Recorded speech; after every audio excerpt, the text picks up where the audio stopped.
히브리서 13장 3절 같이 봅니다. 시작. 너희도 함께 갇힌 것 같이 갇힌 자를 생각하고 너희도 몸을 가졌은즉 학대받는 자를 생각하라. 아멘. 예수님이 율법사에게 너도 가서 이와 같이 하라 그랬습니다. 자비를 베푼 자니이다. 그래, 사마리아 인종이, 이 민족이 중요한 게 아니고 그 행위를 한 사람이 옳은 것이다. 가서 너도 이와 같이 하라. 또 너희가 서로 사랑하면 내 제자인 줄 알리라 그랬습니다. 사람이 선을 행할 줄 알고도 하지 아니하면 죄인이라 그랬습니다. 선을 행하되 믿음의 자녀들에게 더욱 먼저 할지니라 그랬습니다.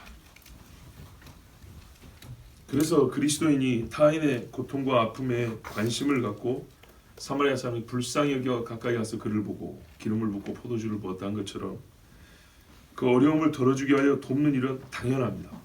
그리고 여기에 반대하는 사람은 없고 우리가 조금 적극성과 소극성의 차이가 있고 분량의 차이가 있을지언정 어려운 사람을 돕는 것에 대하여 그리스도인이 반대하거나 또는 우리의 할 일이 아니라고 말하는 사람은 없고 누가 만일 그렇게 말하는 사람은 성경에 따라 그 사람은 그리스도인이 아닙니다. 배고픈 자에게 먹을 것을 주고 헐벗은 자에게 입을 것을 주는 것 돕되 어떻게 도와야 되냐면 그의 필요에 맞게 도와야 합니다. 그죠? 아픈 거는 대신 아파질 수가 없어서 우리가 치료할 수 있는 도움을 주지만은 내가 먹을 것이 있고 옆에 굶고 있을 때는 먹을 것 나눠주면 됩니다. 내가 입을 것이 있고 옆에서 입을 것이 없으면 내 옷 하나 주면 됩니다.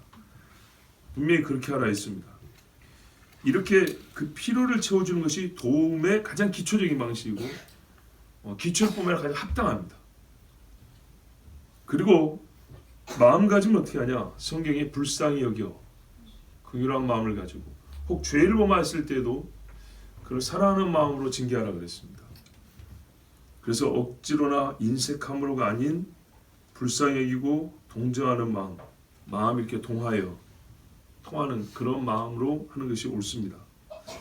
또 받는 이가 부끄러워지게 하지 않아야 합니다. 우리가 돕는 이 뭐랄까요? 성숙함이 좀 부족할 때는 돕고자 하는 마음은 맞는데 받는 이가 부끄럽게 받게 하는 경우도 있어요. 이제 하다 보면은 내가 좀 방법을 달려야 되겠구나 이런 생각이 들기도 하는데 처음부터 잘하면 좋지만 가끔은 그런 경우가 있어요. 부끄럽지 않도록 받게 하고 불쾌하지 않도록 받게 하고 그런 식으로. 그러면 일단 마음에 따뜻함이 있으면 자연스럽게 이건 전해질 것입니다. 그러면 우리가 이 일은 잘해왔습니까? 각자 개인을 묻지 않고 좀 우리라고 물었습니다. 우리가 전체적으로 보면 그래도 잘해온 편이라고 말할 수 있습니다. 그런데 우리가 여기서 이제 한 걸음 더 나아갈 시간이 됐습니다. 우리 아이들이 말이죠. 크는 거 보세요. 어제와 오늘 다르다는데 이 몸이 커가는 뿐만 아니라 말하는 것, 행동하는 것, 표정 짓는 것, 소위 어른들 눈치 보는 것까지 어제와 오늘이 다릅니다. 우리 신앙생활도 어제보다 한 걸음 더 나간다면 형제를 돕는 데 있어서도 역시 발전이 있고 성장이 있어야겠죠. 우리 신앙이 커져가면서 국가를 위한 기도도 말입니다. 시야가 좀 넓어지고 있지 않습니까? 시야가 넓어진 거 어디서 나타나냐면 기도 말이 다릅니다. 그죠? 옛날에 여러분 국가를 위해서 기도할 때 한 30년 전이라고 생각해 볼까요? 그때도 기도할 때 여러분 헌정질서라는 표현을 쓴 적 있습니까? 그건 젊은 애들이나 쓰는 정도였지 어른들은 잘 쓰지 않습니다. 이 나라의 법이 어쩌고 법을 가지고 국가를 위해서 기도한 지 별로 없습니다. 옛날에는 먹고 사는 문제가 주요했고 또 통일도 구체적으로는 좀 그렇고 하여튼 통일 주시옵소서 이런 기도 많이 했고 근데 지금은요 죄가 많아지면서 오히려 우리가 그 죄를 막기 위하여 회개하면서 또 기도하다 보니까 기도말이 다양해지고 깊어지고 그만큼 우리 보는 눈도 넓어졌습니다. 마찬가지입니다. 돕는 일도 그렇습니다. 교인들만 보는 사람이 있고요. 교회 방만 보는 사람이 있어요. 또 외국만 보는 사람이 있고 국내로만 보는 사람이 있어요. 그런데 이게 이제 확대됩니다. 그리고 기독교인만 보는 사람인데 비기독교인 보는 사람이 있고 또 어떤 사람은 비기독교를 돕는 것을 의인 것처럼 나는 세상 사람 돕는다 이렇게 잘하는 사람도 있어요.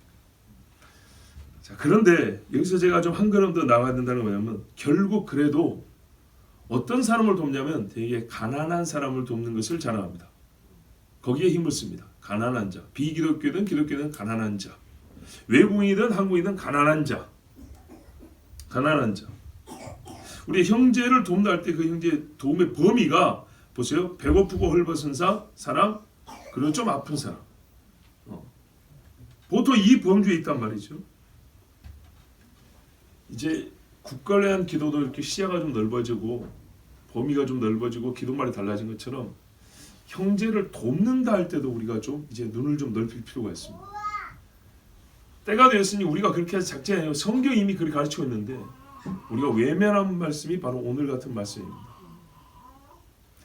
조금 더 성숙하고 좀 넓은 눈을 가지고 우리가 도와야 할 자, 오늘 성경이 가르쳐 주시는 이분들에 대하여 우리가 좀 이제 마음을 가져야 합니다.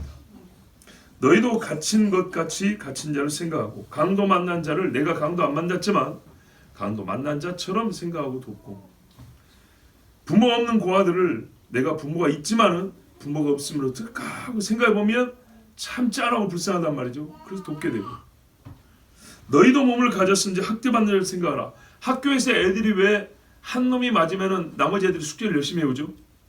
지도 맞을까봐 안 맞았지만 아프단 말이에요. 그러니까 나는 안 맞으려고 공부를 한단 말이죠. 옛날 군대도 그렇고요. 갇힌 자, 학대받는 자, 우리가 병든 자, 배고픈 자라는 명칭은 자주 쓰지만 우리가 도와야 할 자를 생각할 때 갇힌 자라는 말은 거의 잘 안 씁니다. 성경이 쓰고 있는데 우리가 이 말을 안 써요. 학대받는 자, 아픈 사람이라는 말을 쓰지만 학대받는 사람은 안 씁니다. 안 쓴다는 말은 생각을 안 한다는 얘기입니다. 오죽 했으면 성경에 바로 도우라. 병든 사람은 생각하라는 말 잘 안 해도 친척 중에라도 병든 사람 있으면 생각이 나요. 가난한 사람은 같이 교회 다니다 보면 괜히 마음이 쓰이고 뭐라도 좀 해줘야 될 것 같고 좋아요. 그런데 가난한 사람은 이게 늘 속에 있는데 학대받는 자 이게 얼른 떠오르지 않아요. 성경은요 이 사람들을 누구를 가리키는 말이냐 그 11장에 보면 세상이 감당하지 못할 믿음의 사람들 있죠. 이런 사람들이 바로 이 갇힌 자와 거의 동격이고요. 학대받는 자와 동일 인물들입니다. 근데 이 사람들에 대한 생각이 우리가 없기 때문에 생각하라 먼저 합니다. 생각하라. 우리가 본받아야 되고 잊지 말아야 될 사람들로 가르쳐주고 있는데 우리가 정말 이 사람들 생각하는가? 생각하지 않는다는 증거 중에 하나가 뭐냐면 늘 기도말로 잘 나오지 않는다는 겁니다. 기도 제목 불러줘도 기도 말이 몇 마디가 더 멈춰버립니다. 생각하지 않으면 아는 게 없고 아는 게 없으면 말이 안 나옵니다. 그래서 제가 오늘 여기서 먼저 이따가 우리가 어떻게 그를 도울 것이냐 구체적인 방법보다는 우리의 마음가짐도 한번 다시 점검해 볼 것인데 왜 우리가 이 사람들을 왜 그렇게 생각하지 못했을까? 성경 분명히 생각하라 하고 있는데 생각하지 않으므로 돕는 일에도 소홀하고 우리가 신앙생활에 있어서 부정직한 면이 있다는 거죠. 그렇죠? 이 말씀과 관계에서는 하나님 앞에 우리가 감춘 은밀한 부정직함이 있다는 거예요. 그게 뭔가? 그냥 합시다만 한 것보다 우리의 잘못된 것, 잘못된 생각이 잘못된 그 부분을 몇 가지 지적해서 우리가 좀 마음을 먼저 고쳐보자고. 다시 말하지만 가난한 자를 구제하고 재정적으로 후원하는 일은 그 일에 있어서 우리의 감정은 당연하다, 좋은 일이다, 많이는 못해도 조금이라도 해서 같이 돕자, 이런 생각, 이런 말 같이 합니다. 실천도 형편과 또 솔직히 신앙에 따라 정도가 있지만 하기는 합니다. 동참을 해요. 그런데 사실 이보다 더 큰 도움이 필요한 사람이 갇힌 자입니다. 1,000만 원 줄 테니까 1년 징역살이 할 사람 있어요? 없죠. 나 대신 1억 줄 테니까 경찰 조사 네가 한 10번만 받고 하라고 갈 사람 있습니까? 그거 니다 가져라 그럽니다. 안 갑니다. 훨씬 더 큰 도움이 필요하다는 거 제가 지금 이런 정도 얘기만 해도 10년 감옥살이도 얘기 아니에요. 며칠 징역살이 하는 것만 해도 우리 다 싫다 그럽니다. 그만큼 힘들다는 거죠. 생각조차 하고 싶지 않아요. 그렇게 힘들다는 말은 그만큼 도움이 많이 필요하다는 얘기죠. 갇힌 자, 학대받는 자는요, 경제적인 궁핍은 당연히 포함하고 있고 그 이상의 고통을 겪는 겁니다. 그 이상의 고통. 근데 우리가 그 이상의 고통이 있는 사람, 그 이상의 도움이 필요한데 그 아랫부분은 열심히 하고 그 이상은 생각을 하지 않는 이 기현상.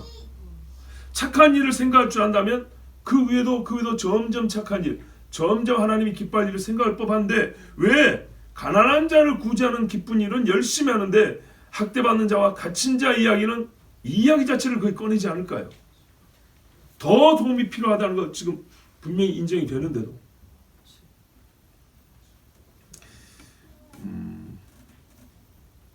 이런 분들에게 갇힌 자에게 봐보세요.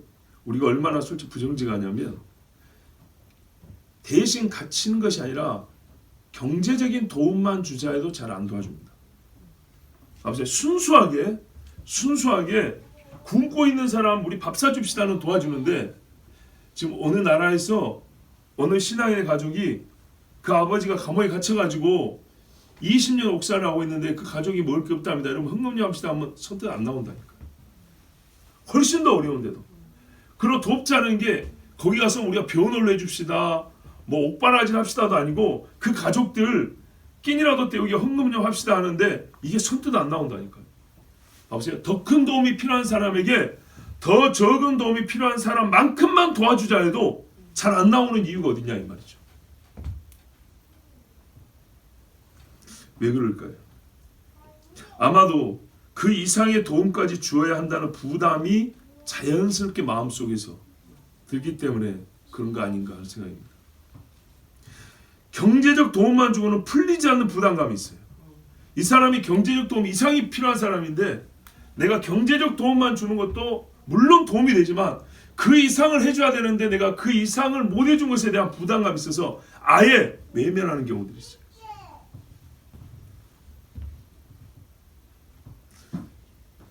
또 경제적 도움은 우리가 보통 겪는 경제적 도움은 신앙의 핍박하고는 별 관계가 없어요.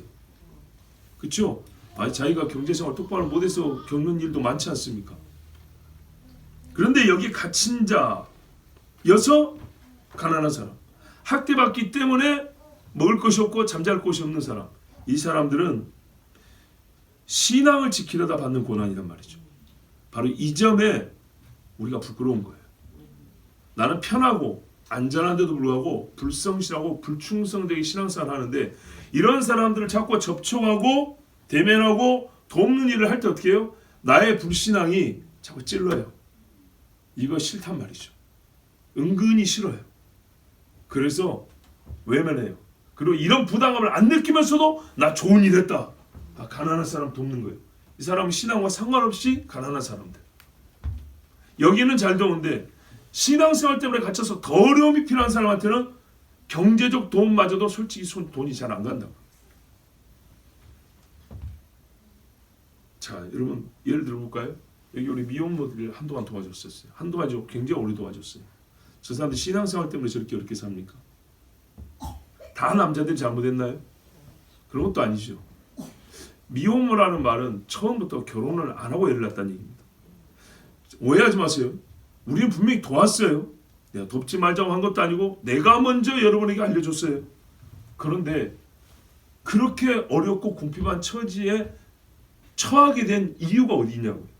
그리스도 때문입니까? 아니죠. 양심상 자기 행위의 잘못 때문에 그게 시작된 거였어요.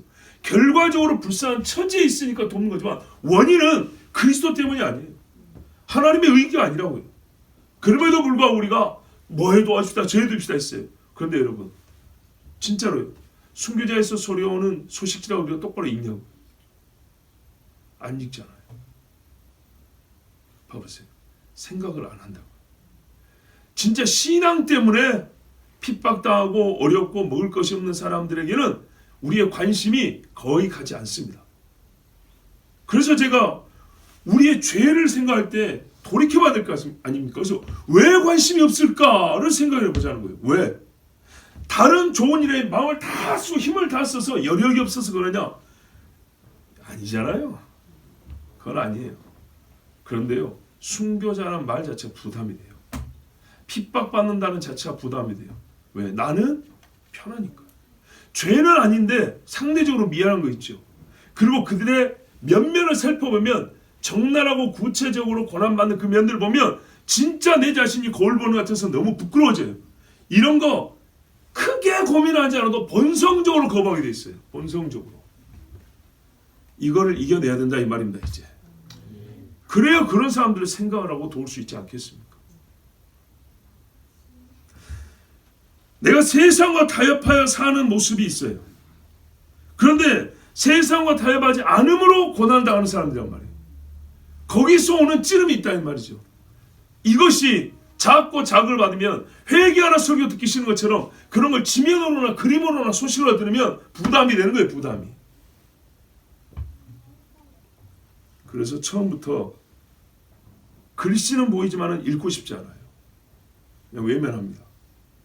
안 봤으니 안 도운들 누가 뭐라 하겠습니까? 성경에서 그래서 참 하나님이 얼마나 우리를 잘하는지 생각하라고 먼저 말합니다. 행동부터 말합니다. 가서 도우라. 다른 데는 이렇게 쉽게 말해요 그냥. 근데 여기는 생각하라, 기억하라 두 번이나 반복했어요. 쳐다보라는 얘기예요. 읽어보고 살펴보고. 여러분 이제는 달라져야 할 때입니다. 여러분 한동안 유행했던 우리나라에 유행했던 말씀 깨시민이랍니다. 깨어있는 시민. 그죠? 그걸 누가 썼냐 했더니 소위 좌파라는 사람들이 많이 썼어요. 그 좋은 언어를 선점을 했어요. 그래서 자기가 기존의 고정관념이나 우리의 좀 잘못된 대개는 자기하고 다른 것을 지지하고 싶을 때 자기는 깨어있다는 것을 그 언어를 선점했기 때문에 깨심이라는 말은 이제 그렇게 썼어요. 자기처럼 되라고 이렇게 많이 썼는데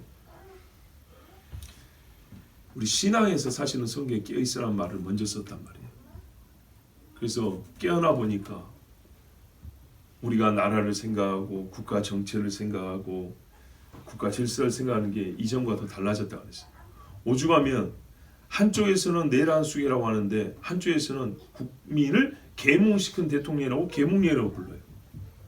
국가의 치리자 한 사람이 하는 행위도 그렇게 치켜 세우기도 하고 그 의미를 부여하는데 우리가 말입니다. 하나님께서 우리에게 주시는 세상을 바라보는 눈이요 어느 형편에 처해 있는 나의 형제를 생각하는 우리의 관점에 대해서 주시는 이 말씀에 대하여 정말 깨어있지 못하고 깨어있는 신앙정신으로 이걸 받아들이지 못하면 우리는 여전히 어떻게 해요? 성경에서 진짜 결론은 뭐냐? 우리가 이것저것 다 계산하는 결론은 내 마음에 드는 것만 취하는 게 되는 겁니다. 내가 원하는, 내가 그동안에 잘해온 것만 계속하는 겁니다. 성경은요, 내가 그동안에 잘해왔던 것, 내가 생각했던 것 그 이상 하나님께서 생각하는 것을 생각하게 하고 하나님이 하시는 일을 하게 한단 말이죠. 우리가 진짜 그것을 하나씩 넓혀왔잖아요. 우리 중에 신앙생활이 전부 다 낫다는 사람의 경우가 한번 봐보세요.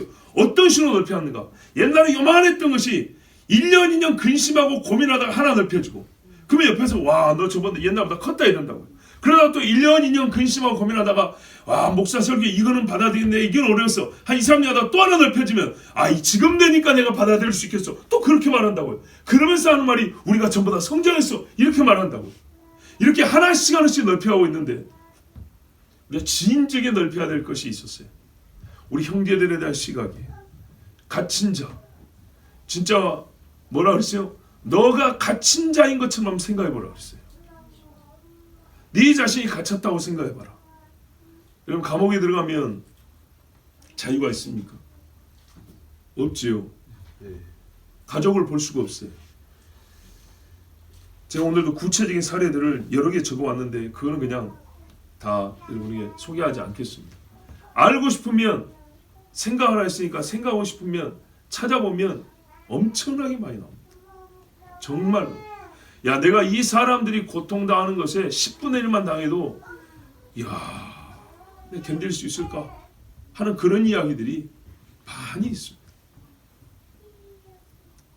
이제부터라도 여러분 찾아보시고 생각해 보십시오. 지난 너무 오래된 이야기지만 지금은 옛날로 다릅니다.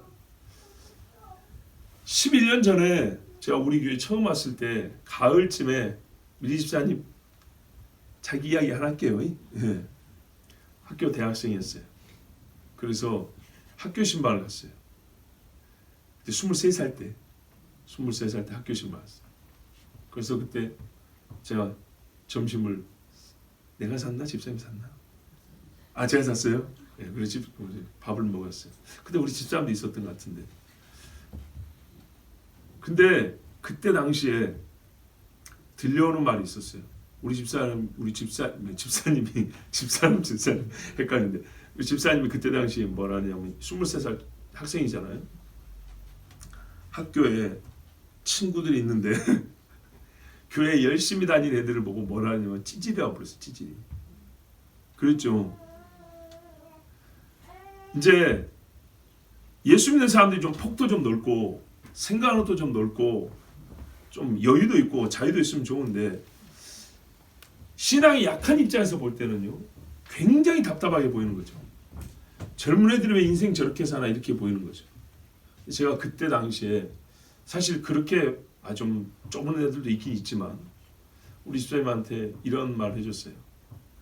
지금 23살 같은 23살인데 얼마나 다른 같은 세상을 다니면 다른 세계를 사는 사람이 있는 줄 아느냐 그랬어요.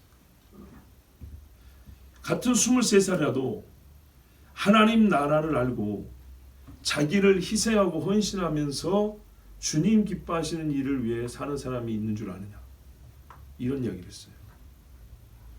그때 당시 들리던가요 그 소리가? 안 들렸죠. 지금은요 들리죠. 23살 될 때까지 우리가 하나님 나라를 알지 못하고 교회 생활은 열심히 하지만 갇힌 자라는 개념이 들어왔을까요? 선교라는 말을 알았을까요?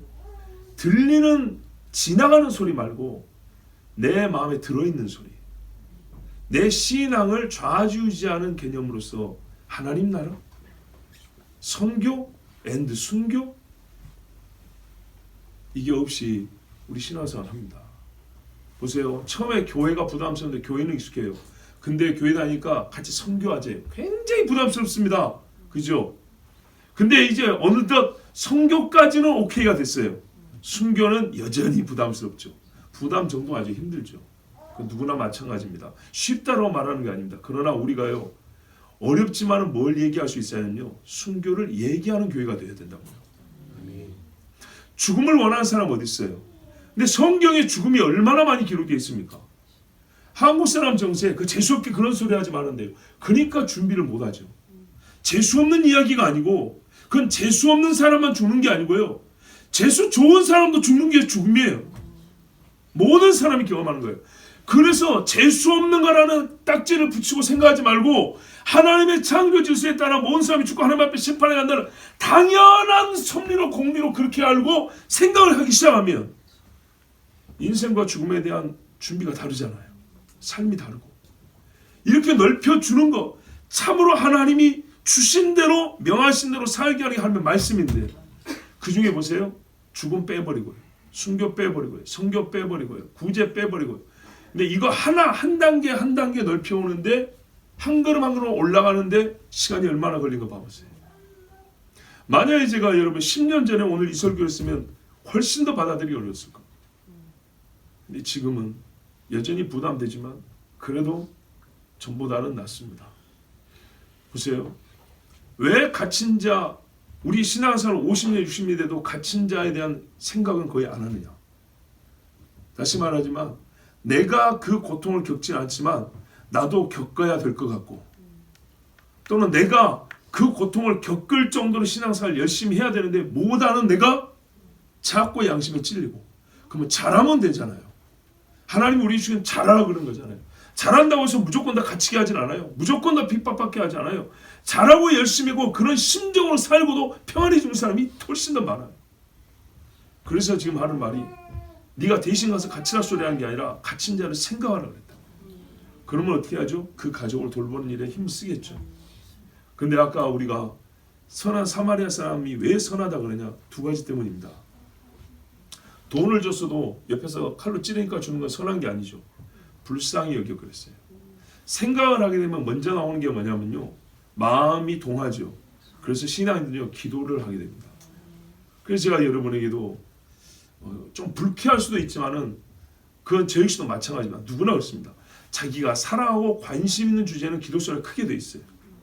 그래 우리가 금요 기도에 또 나면 다음 세대 기도는 기도소리 작은 적이 없어요. 항상 커요. 항상 커. 그런데요. 다른 나라 민족 이야기할 때는 기도소리가 아주 작아요. 회개합시다에 또 작아요. 이게 무슨 말이죠? 힘들거나 부담되거나 잘 모른다 입니다. 잘 모르기 때문에 기도할 말이 없고 부담되기 때문에 이거를 열심히 하자니 그렇고 안 하자니 그렇고 이런 겁니다. 이거를 제가 설교 한 반으로 일수하겠다는 게 아니고요. 지금 옛적의 선지자들이 우리 마음이 그렇다고 찔러주는 것처럼 일단 찔러주는 겁니다. 이 찔러주는 것이 찔러져서 뽑아져 나오고 피지가 뽑아져 나오는 것처럼 속에 더러운 게 뽑아져 나오는 것처럼 뽑는데도 시간이 많이 걸리고 뽑아진 다음에 새로워진 마음으로 그 다음 단계에서 이제 자연스럽게 기도할 수 있기도 시간이 걸립니다. 그러나 시작을 해야죠. 발동은 걸어야죠. 이제 여러분 우리는요. 갇힌 자를 위해서 기도하는 것도 바로 내 형제가 굶어서 주님 이 사람이 먹을 걸 주십시오라고 할 때처럼 기도하고 돕는 것이 익숙해져야 합니다. 실로 통일이 가까이 옵니다. 생각보다 많이 가까웁니다.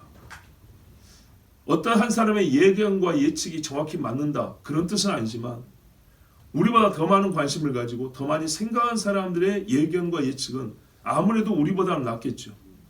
그렇습니다. 우리 잘 아는 유성 유사님이 우리보다 훨씬 더 잘하는 사람이잖아요. 근데 이분이 얼마 전에 그랬다 그래요. 서울의 큰 교회에서 북한 선교한다고 큰 교회 잘은 모르지만 우리보다 크겠죠. 그 27년도에 뭐 북한 관계된 선교사님을 파송하겠다고 어떤 식으로 하면 되냐 뭐 북한에 뭘 세운다 그랬대. 어쨌든 하여튼 뭘 문의하러 왔대요. 그래서 선교사님이 그랬대요. 27년 대수다 그때는 내가 들어가지 그랬대요. 앞으로 2년이면 굉장히 큰 변화가 일어날 거라고. 지금 그런 생각 이미 늦었다는 거예요. 늦었다. 생각 그 정도 단계의 생각은 이미 했었어야 된다는 거예요. 지금은 그 정도가 아니고 이 앞에 거를 생각했는데 우리가 얼마나 생각의 이 뭡니까 진행 속도가 더디냐 그 말이죠. 하나님이 역사를 운행하시고 준비하시는 일은 벌써 우리가 한 단계 두 단계 앞에를 보고 있는데 우리는 요 뒤에서 겨우 깨어있는 것처럼 누구 말 맞다나 깨신앙인 것처럼 이제서 한데 선교사 그 현실을 아는 사람에는 그거 하려면 진작에 했어야지 이제는 늦었습니다 이랬다고. 그래서 돕는다는데도 협력을 하겠다는데도 됐다 그랬대. 왜? 타이밍이 안 맞다는 거죠. 타이밍이. 우리가 사실은 많이 늦어요. 수많은 사람이 갇히고 나오고 갇힌 상태에서 죽은 자가 부식이 준데 이제서 갇힌 자를 생각하고 이제서 학대받는 자를 생각한다는 이 설교 자체가 굉장히 늦어요. 근데 여러분 이제라도 우리가 좀 그렇게 해야겠습니다. 진짜 만약에 우리 파송 선교사가 갇혔다고 해봅시다. 그 어린애들 셋이 남았다고 하면 어쩌겠습니까? 꼭 그것처럼 생각을 하잖아요. 네가 갇힌 것처럼 생각하고 네가 두드러 맞고 살갗이 까진 사람처럼 생각하고 그렇게 하면 우리 기도가 달라지죠. 돕는 것도 달라집니다. 예, 우리가 금식헌금도 하는데 요즘에 식당 하니까 밥값이 올랐더라고요. 그러면 금식헌금도 어떻게 해요? 돈 1,000원이라도 올려야죠. 그죠? 월급이 올랐으면 성교헌금 돈 10,000원이라도 올려야죠. 그렇게 해가지고 같이 돕는 것. 이것이 우리가 말씀을 따르는 순종입니다. 순종. 어젯밤에도 저희 아이들에게 제가 여기서 주무시는 분들은 들으셨는지 모르는데 화를 냈어요. 우리 아들들한테 뭐라 그랬어요? 그래서 뭐라 그랬냐면 제가 마지막에 그랬어요. 아빠의 발톱을 무서워하지 말고 아빠의 말을 무서워하라고 그랬어요. 무슨 의미인지 아시겠죠? 야단치고 때리는 걸 무서워하지 말고 아빠가 말을 하면 그 말을 엄히 듣고 순종하라 그 말이에요. 그것이 중요하다. 하나님의 매를 무서워하지 말고 하나님의 말씀을 무서워하고 그렇다면 여러분 갇힌 자를 위하여 우리가 기도하고 또한 도와야 됩니다. 성경의 대표적인 예가 두 군데 있습니다. 에베소서 6장에 보면 바울이 에베소 교회 편지를 쓸 때 이렇게 말합니다. 모든 기도와 간구를 하되 항상 성령 안에서 기도하고 이를 위하여 깨어 구하기를 항상 힘쓰며 여러 성도를 위하여 구하라. 또 나를 위하여 구할 것은 내게 말씀을 주사 나로 입을 열어 복음의 비밀을 담대히 알리게 하옵소서 할 것이니 이 일을 위하여 내가 쇠사슬에 매인 사신이 된 것은 하나님의 보내는 신하 사신은 있죠. 근데 쇠사슬을 맸다요. 나로 이 일에 당연히 할 말을 담대히 하게 하려 하심이라. 그러면서 자기 사정을 에베소 교인에게 알렸어요. 그러면서 말하래요. 갇혀있는 나, 쇠사슬에 묶인 나를 위하여 기도해달라 그랬어요. 우리는 쇠사슬에 안 묶였는데? 아니죠. 사랑하는 동역자를 위하여 사슬에 묶인 자를 위하여 기도하라 했어요. 빌립보 교회에게 바울이 편지를 썼어요. 빌립보 사람들아 너희도 알거니와 복음의 시초에 내가 마게도냐를 떠날 때 주고받는 내 일에 참여한 교회가 너희 외에 아무도 없으니라. 이건 여러 번 말했어요. 바울이 얼마나 고마워하는지. 데살로니가에서 올 때 온몸에 매를 맞고 그 감옥에서 쫓겨나가지고 병든 채로 내려왔는데 그때의 도운 교회가 빌립보 교회밖에 없었다는 거예요. 바울이 두고두고 고마워합니다. 그리고 뭐냐면 그 후에도 내가 갇힐 때 너희가 여러 번이나 나의 쓸 것을 보내었도다. 내게는 모든 것이 있고 내가 너희에게 선물을 구하면 아니지만은 에바브로 디도 편에 너희가 준 것을 받으면 내가 풍족하니 이는 받으실 만한 향기로운 제물이요 하나님을 기쁘시게 한 것이라 그랬어요. 그래서 하나님도 그 기쁘신 뜻대로 너희에게 영광 예수 안에서 영광 가운데서 너희 채우시리라 이렇게 축복을 해줬습니다. 여러분 이 말씀을 이제는 우리가 기억하고 실천해 나갈 때가 되었습니다. 너희도 함께 갇힌 것 같이 갇힌 자를 생각하고 너희도 몸을 가졌은 자 학대받는 자를 생각하라. 3월 달에 나라를 위하여 학대받고 민족을 위하여 갇힌 자들도 있었답니다. 세상 사람들도 그렇게 100년이 넘도록 기념하고 생각하고 있는데 그 후손들까지 생각하는데 여러분 오늘 우리가 2000년 전에 우리에게 복음을 전해주고 지금도 우리 옆에서 죽어가는 또 갇힌 자 학대받는 형제들을 위해서 생각하고 기도하고 돕는 것이 마땅하지 않겠습니까? 우리 이제 더욱 선한 일에 더 좋은 일에 힘쓰는 교회가 됩시다. 우리 함께 주님 한번 부르고 기도하고 주 하나님 우리에게 또한 능력을 주시옵소서. 주님 같은 마음을 주시옵소서. 우리 주 한번 부르고 기도합니다. 주여